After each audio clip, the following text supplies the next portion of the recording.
Moses Famba usacha mwanga wa mwari Jehova bachiri kwitanzira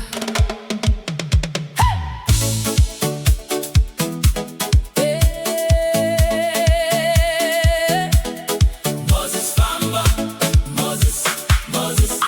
Moses Famba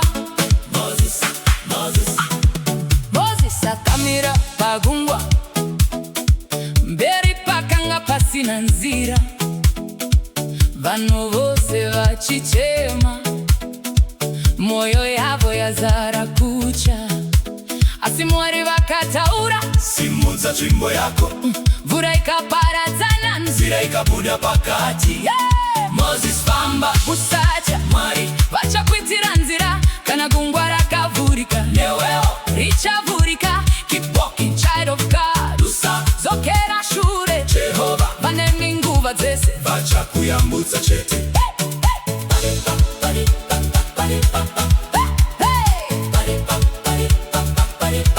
Pane nguva dzinorwadza misodzi ichingoyerera vanhu vachikusiya wega uchinzwa sekunge warasika asi rangarira Moses aifamba murenje Mwari vaimupa simba mazuva ose ewendo.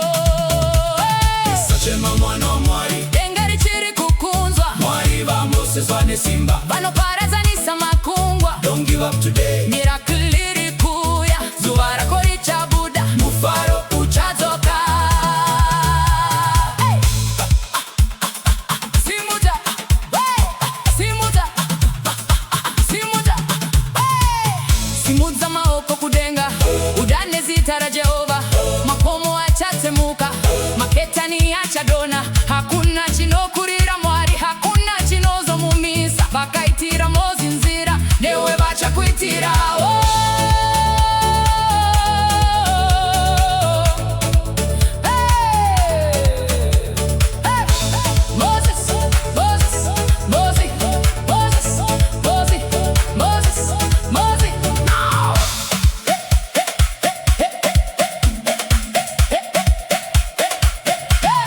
Moses Famba Enda mberi usacha zviri pamberi Mwari vachakutungamira kusvika pakukunda. Walk in faith Usacha Jehova havamborasi kubva nhasi kusvika mangwana nyasha dzavo